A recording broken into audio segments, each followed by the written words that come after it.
There's only one thing to do. Drop it.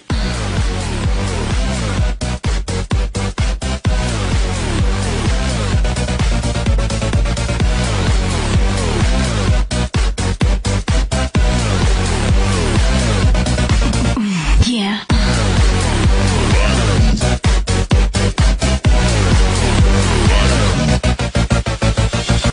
Hey, it's Robotnik is sexy. And today, I have a very special match for you all. I'm actually recording this. The replay is live, which I usually don't do. I usually just back them up. But this is a very, very special match because this guy, my name is Goblin, that is the one and only Shofu, who is, probably the most famous name in YouTube Pokemon. Probably. If he isn't number one, he is in the top 5 at least. And he happens to be in part of Team Aqua, which is the Pokemon Facebook group I play in and support, and it's also the one that gave me the worst battle I ever had. But this is a very good battle. This is a very good battle. We can both agree, Shofu and I, that this is a pretty nice battle. So, team analysis, I never get into team analysis since I usually just, I just don't, typically. He's got his favorite Pokemon, or one of his favorite Pokemon, Honchkrow, who is more useful than you would think, especially against Gengar, with Pursuit and Sucker Punch and all that stuff, even though this is a sub-disabled Gengar, who likes to deal with choice Pokemon like Keldeo. I'm sure all of you are familiar enough with this team already. This is a very basic team. This thing hits hella hard, this thing hits hella hard, and this thing hits medium hard, not really that hard, and as I said, sub-disabled for choice Pokemon. This guy hits hella hard.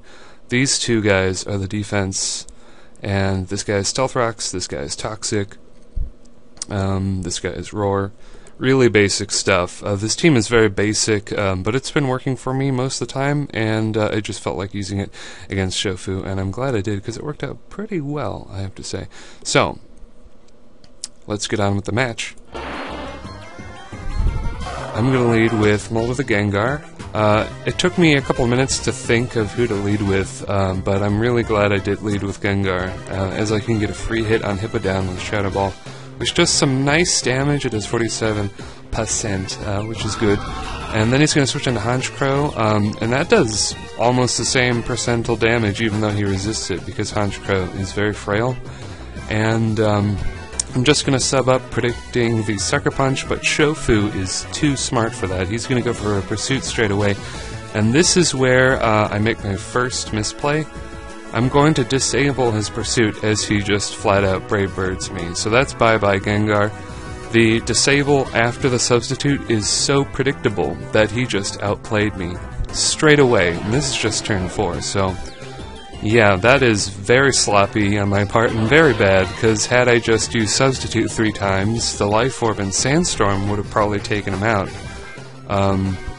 Really, so I'm forced to go into Mamoswine to scare him out with the Ice Shard, and then he's going to go into Starmie, and in return scare me out, as I go into Hottie Robo, knowing that I can take a Hydro Pump should he want to go for it. And it's Honchkrow versus Heatran. Honchkrow is going to be able to one-hit KO me with the superpower, which means no Stealth Rocks for me, and this is going to be big, because it means Scizor is going to be free to switch in as many times as it likes. So already Shofu is really, really doing well, as Shofu does, because he's really good. But now I'm going to go into Marasquee, which, as you know, is a Pokemon I really like to use in Overused. So, just looking at his team, the best thing he has to take Marasquee is Kyurem Black, and I'm going to try to make it so this doesn't happen, and I'm going to go for a bunch of Scalds in case he wants to switch straight into Kyurem, and hope that I can burn it.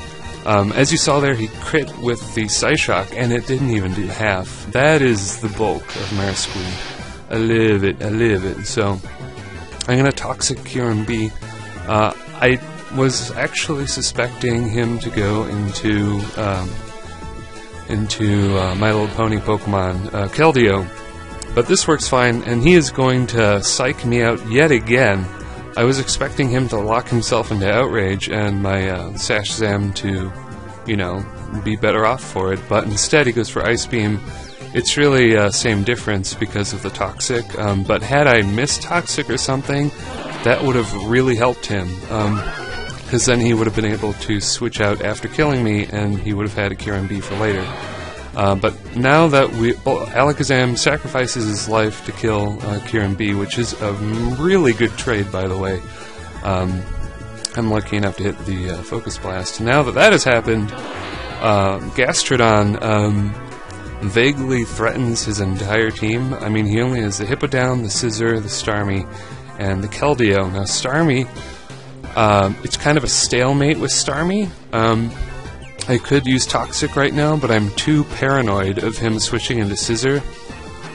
Because I mean, if I status him, he's just going to switch into Scizor and U-turn on me, and it's most likely Choice Banded, and it will do a lot. So, I do have a stockpile up, I think. Yeah, I only have one, because it says one stockpile, so I'm just going to keep going for Scalds. I think I almost used all of my Scalds in this match. So, he's just going for Psyshocks, trying to get crits. It's fair play on his part, you know, fishing for crits. What else can you really do in this situation? It's a decent thing to do. But I am going to get the burn on him, and at this point, I know he's going to switch out Starmie at any moment. The temptation to recover is there, but I also know that he's probably going to switch out right now. And do I go for the Scald or recover? Oh, I go for recover. So I play the obvious recover, and he gets a free switch into Hippowdon. In retrospect, I should have just Scalded. It would have been one dead Hippowdon, and he wouldn't have been able to Whirlwind me up. But on the other hand, he Whirlwinds me into Breloom, which is the worst thing for him, because that means I can put his Hippowdon to sleep and then get a Sword Dance up. And this is massive, because this is Adamant Max Attack, Breloom with Technician, Life Orb, and the Mach Punch has a 40% chance to KO, and I just fall shy of that. It has roughly a 47%. It has about a 37-38% chance of OHKOing a Scizor with no HP investment, which was his kind of Scizor. It was just all attack. So that is unlucky for me. So that's the random number generator hitting me, but at the same time, that's good damage. And at the same time, he deserves to live because he knocked out my Heatran. And had I played better with Gengar, I would have gotten the Stealth Rocks up, and that Scizor would have been no problem. It would have been gone, and it would have been a really boring Breloom sweep. But that's not going to happen, and we're going to have a more interesting match because of it. So Keldeo is just fishing for crits. I'm getting worried now because he has hit me a lot. It's only a matter of time before he does crit me and take me out. And once that happens, the game is basically his. The game is basically won once that happens. So I've just got to hope that doesn't happen. I've got to go for a Scald to speed up the Keldeo dying, stalling process. It doesn't stall. It doesn't speed it up quite enough though, because he's left with 5% and he's got one more chance to hope for a crit. And luckily he doesn't get it. So Marsquee is doing what she does, and yeah, Marsquee's so good. So I'm gonna make a good play here. Actually, I've been playing obvious and dumb all match, but I'm gonna make a good play. Go for the Toxic, knowing. Oh, I don't go for the Toxic. I think that's later. Okay, I'm not gonna do that. I'm not gonna do that now. I'm gonna do a dumb obvious play and just go for Scald, as Starmie does, you know, recover up. But now I am pretty free to go for Toxic. If Starmie does want to stay in, it's going to have to take some Toxic damage. Even though it does have Natural Cure, that will, you know, that will only help me, because if he switches out, I can Scald stuff. And Scizor definitely doesn't want to take a Scald, it will die. Hippowdon can't take a Scald, it will die. So it's a winning situation for me. As he does go for, go switch into Hippowdon as a Death Fodder here. Which is fine, you know, he just wanted to get that Toxic off with the Natural Cure, which is all fine and good.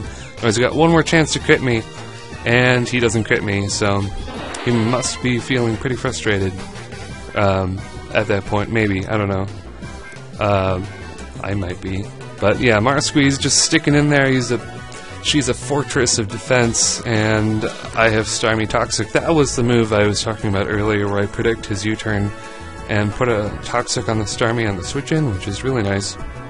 That'll be one more turn of added Toxic damage, which is pretty needed to take out the Starmie.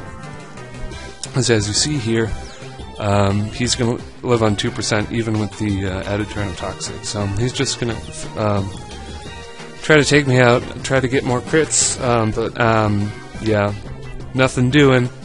Gastrodon's going to sit in there like a fortress of solitude, and at this point, Gastrodon has more than done its job. It's taken out 3 Pokemon?